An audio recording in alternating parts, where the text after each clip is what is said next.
Hey everybody, I'm Vera Stewart and welcome to the VeryVera show. I'm so excited about today's show because soup is one of my favorite foods and my family as well. And this time of year, we're all looking for, a great soup, maybe something a little different and new. So hopefully you'll enjoy what we're doing today.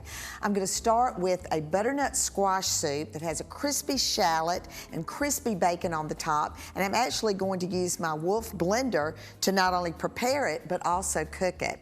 And then I'm going to do a creamy chicken gnocchi soup that is just fantastic. There's a lot of really wonderful things about this recipe, including making the gnocchi yourself. So let's get started. We're going to get started first with the butternut squash soup. And to do this, I'm going to do the garnishes first because once we get everything in the blender, you're good to go. So let me grab the bacon out of the steam oven.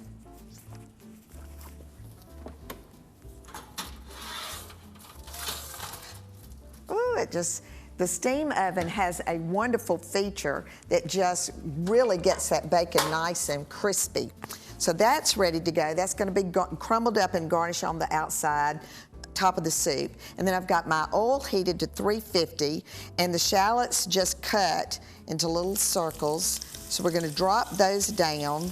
And these are going to cook for about 5 minutes until they're nice and crispy. Ooh, I don't know which is a better smell, onions cooking or bacon cooking, but it's quite a contest between the two. And I've got my thermometer in the oil so I can kind of monitor the heat.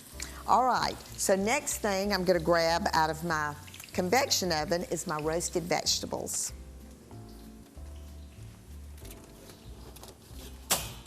Oh man. Butternut squash, onions, and bacon. So the aroma in your kitchen when you start on these recipes is going to be fantastic.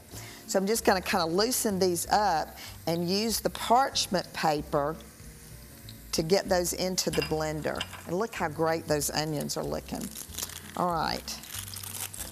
So I'm just going to drop these down in the blender. And this feature that cooks this while you're going is just unbelievable. Just love that. All right, let me get this out of the way. And then we've got some wonderful seasonings and other ingredients to go in this. I'm going to add chicken stock.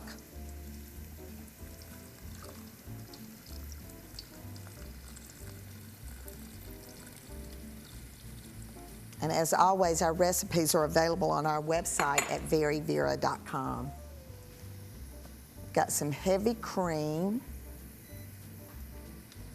I've got fresh sage. A little bit of thyme, and that's fresh as well. Some kosher salt. I'm going to do a pinch of some red pepper, and then just crack a little bit of my black pepper on there. Okay, let's get the lid on it. And let me check these onions real quick. They're looking perfect.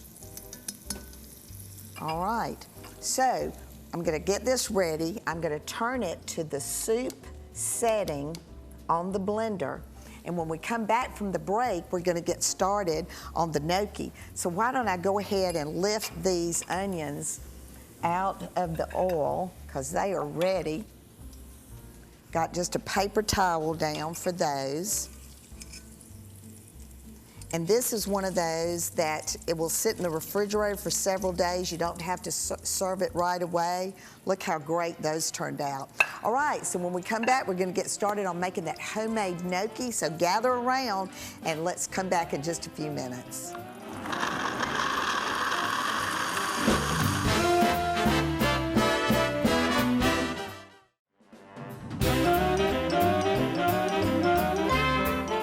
Welcome back, everybody, and if you're just joining us, we're doing soup today, and I'm just loving it because it's absolutely one of my favorite foods. And while we were away during the break, we finished the butternut squash soup.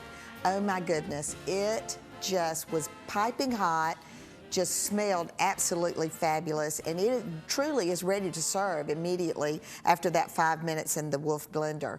I also got the bacon crumbled, and that's gonna be the nice garnish on the top with the crispy shallots that we fried. So now we're gonna get started on the chicken, the creamy chicken and gnocchi soup, and we're actually going to make the gnocchi from scratch. So, okie dokie, let's get started on that gnocchi, and I am so excited.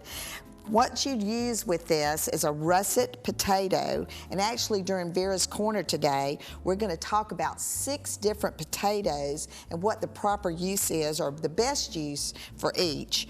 So to make these gnocchi, what it truly is for us Southerners, it's like a dumpling. It's a potato dumpling. And you know, some of us grew up eating chicken and dumplings, and so when you make this soup, that's gonna be a little reminiscent for you. You're gonna feel like chicken and dumplings in soup form with potato gnocchi, giving it a little bit of texture and a little bit of extra flavor. So I've used on my grater the finest textured part, the really fine grater, to get this into a really kind of rice looking mixture for the potatoes, because that's going to give you a lighter gnocchi than if you just smashed it. So I've got that finished, and you can see that it just is really fluffy. It almost looks like rice. So I'm going to add this to the ones that I did earlier into just a bowl. And I've got some other things that are ready to go in it as well. Let's just pop that down in. And what we're gonna do here is we're gonna just make a well for all of the other ingredients. So I'm gonna just separate everything up to the side. And then I've got an egg yolk, just right down in the center here. Freshly grated Parmesan cheese. I've got some freshly cracked pepper, a little kosher salt, and then I've just got plain flour, and I'm gonna use half of it now, and then the other half after I've kind of mixed it together. So basically what I'm doing here is just kind of mixing everything down in the center of this well. And then once I've got that done, I'm gonna add the rest of the flour in. And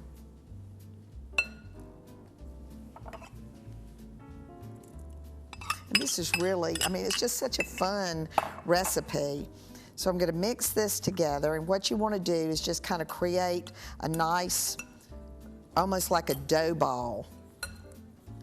Just mix it up with your hands. And it's gonna create enough to make 8, you're gonna divide this dough into 8 individual pieces, and it will go in the refrigerator just to kind of get cold for a few minutes. And see, it's just smashing together really, really well. All right, so at this point, you can remove it onto your floured surface on your counter or on a cutting board. But I went ahead and did some in the test kitchen yesterday, and basically this is what you're looking at, about the size of the ball that you want. And what you'll do then is flour your hands, and you're gonna just start making a rope, just, you know, creating a rope.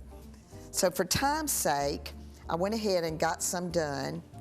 That one little ball is gonna make about an 18-inch rope, and we're gonna cut it into 20 pieces.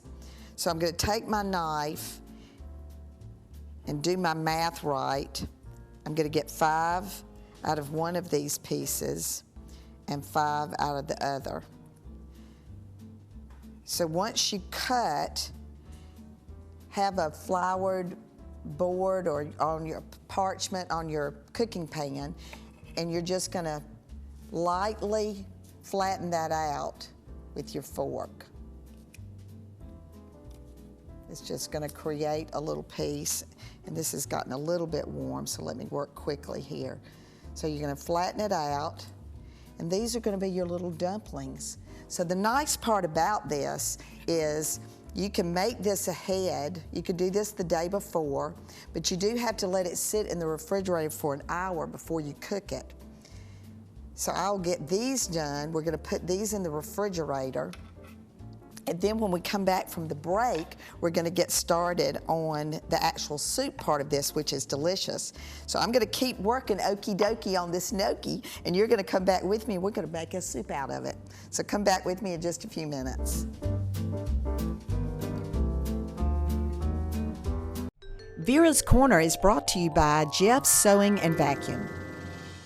Did you ever think there'd be so much to learn about a potato? Well, today I'm going to introduce you to 6 different types of potatoes and give you the perfect use for each. Yukon Gold potatoes have a light yellow flesh and are slightly sweet.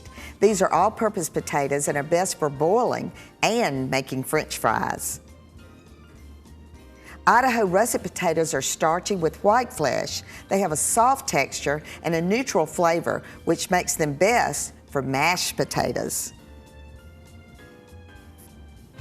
Red Bliss potatoes have a bright red skin with white flesh. Waxy and firm, they are best for potato salad, soups, and stews. Fingerling potatoes are thin and have a yellow flesh. They're waxy and mild, bad for soups, but great for roasting. Purple Peruvian potatoes have a deep purple skin and flesh. They're buttery, earthy, and best for grilling, roasting, and baking. Finally, sweet potatoes have a light pink skin and an orange flesh. Nutty and sweet, they're best roasted or baked with a sprinkle of cinnamon. Time to get cooking with potatoes.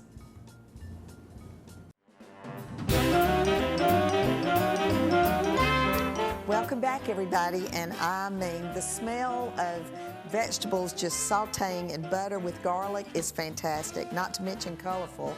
And we are working now on the soup that is going to go with that homemade gnocchi that we made. And so it's in the refrigerator. I finished it up, got all of my ropes cut, made my marks with my fork, and it's sitting in the refrigerator getting nice and cold. And now I've got my vegetables almost completely sauteed. The onions are translucent. It just looks really great. And so now what I'm going to do is add in some fresh herbs. I've got fresh sage, fresh thyme, a little bit of cracked pepper. I'm going to stir that in, and now I'm going to start adding in just some plain flour because we're basically going to be making, you know, a roux with this because it is a creamy soup. So one of the things that I love to do when I'm working on several recipes at once is I'll get all my measuring done, even at home. Of course we do it for the show, but when I'm at home and I'm making several things, I don't actually have a lot of counter space. So I love to use these aluminum sheet pans, just get all my ingredients laid out. And even when I'm at home working on some things over the weekend to stock up on meals for the week, it's just nice to have everything laid out. So what I've done now is, as you can see, it's just getting kind of thick. You've got a nice little golden brown look now to the flour. And I'm going to start adding the milk in slowly. And this is, you know, actually one of my tips for you. A lot of times the recipe will not suggest that you do it that way. It'll just say, you know, add in the milk. But I've found that if you do it slowly, then you're going to get the proper thickness as you go doing this. So as I've added in just a little bit at a time, it's really getting to the absolute right consistency, and you can just keep moving around. And I love to use my wooden spoon. I don't use a whisk when I do this. So between, and as you can, the way I cut these vegetables, I left them a little bit chunky because I do want this to be, you know, kind of a heartier soup. So we're gonna just let this keep cooking and let it get nice and thickened. All right, it's nice and thick. And then I've started gradually adding in my chicken stock. So here again, the same technique. If you'll take it slow and just add it in as it starts to get thick, you're gonna get a really nice creamy texture to the soup. And these herbs just really make, to me, this. Nothing just like good old salt and pepper and some good fresh herbs. Okay, so now this is ready for the chicken. And this is just a rotisserie chicken that I've shredded. But I added in a little bit of nature's seasoning to that.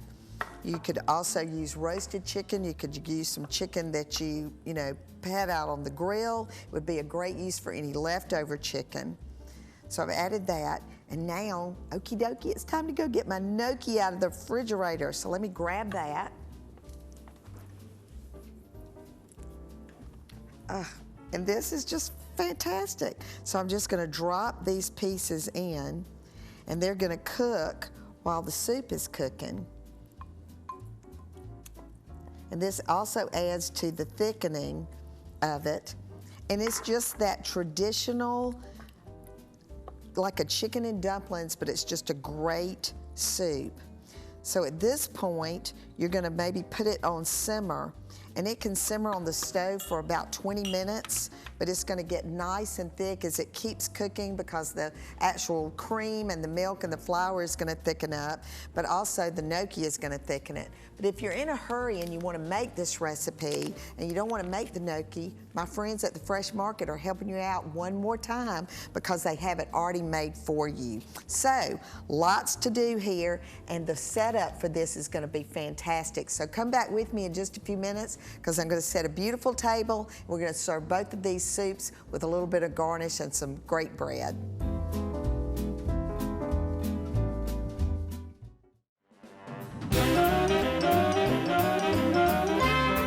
Welcome back, everybody, and we have quite a presentation today with all of these fantastic soups, and I've had such a wonderful time putting this together, and just want to remind everybody that our recipes are on our website at VeryVera.com.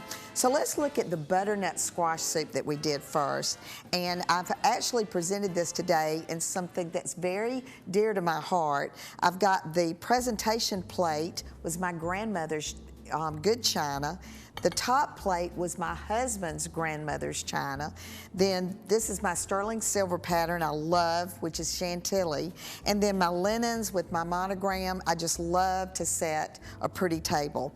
So we put the butternut squash soup in with the gold rim on that china, and the green is just so complimentary. But this could also be done in a pottery bowl or something a little bit more casual. But for this particular setting, I just really wanted to use that. So we're going to garnish it with the crispy shallots that we did earlier. Just a beautiful presentation there. And then the crumbled bacon on top of that. Just the perfect beginning to any meal. And then if you want to do something different at a party, put some of that soup in a shot glass and use just your smaller teaspoon just as a past appetizer. Works really well. Also, it works great on a display, maybe on the kitchen counter, on a warming tray that you could do there. So we made it in the blender, in the Wolf blender. It stayed hot there. We put it in a glass bowl and let it sit in the warming drawer, and I don't even have any dishes to clean up. So just the perfect setting there. All right, so now we're gonna look at the chicken, the creamy chicken soup with the gnocchi that we made. And again, this was homemade gnocchi. We cooked it in the soup, so it's got nice and done in there, and it's just a fantastic aroma in this room right now with this soup. So nice and creamy, just the perfect consistency there. So this place setting, I'm using one of my everyday patterns, which is a brown quail. So in terms of a little bit more casual, this just is perfect for that. The orange looks great with the brown. Just love the way that turned out. And then I'm using burlap. I've got a wood-looking charger under that. I'm using my stainless, but I have a set of wooden-handled knives that I love to coordinate with my stainless when I'm using that. An amber-colored glass for maybe some white wine to serve with this meal. And then for both soups, I've chosen a crispy sourdough bread that I picked up at the Fresh Market. Just put a little bit of butter on it, toasted it, just perfect for this. And when you're using a bread plate, you know, you can put your individual butter knives on the top left side of your plate to serve. Again, salt and pepper should always stay together when you're serving with that on the table, and if someone asks for the salt and pepper, you always pass them together. All right, so soup is the best thing to go to in terms of having things like this in the freezer. I know for me, with my busy schedule this time of year, if I have made soup over a weekend and I can put it in the freezer, take it out that morning before I go to work, I've got a really nice dinner planned without a whole lot of trouble. A great sandwich with this, maybe grilled cheese or a good hearty turkey sandwich would be perfect with that. So I hope you think this episode today was super, because I certainly do, and I'm really excited about our show next week. I've got two special guests coming in from Woodstock, Georgia, that have a business called Pie Bar. So if you get hungry, I want you to remember to set that DVR to record the Very Vera show for next week for sure with the Pie Bar. But as always, no matter what you do it in good taste. Come back with us next week for the Very Vera show.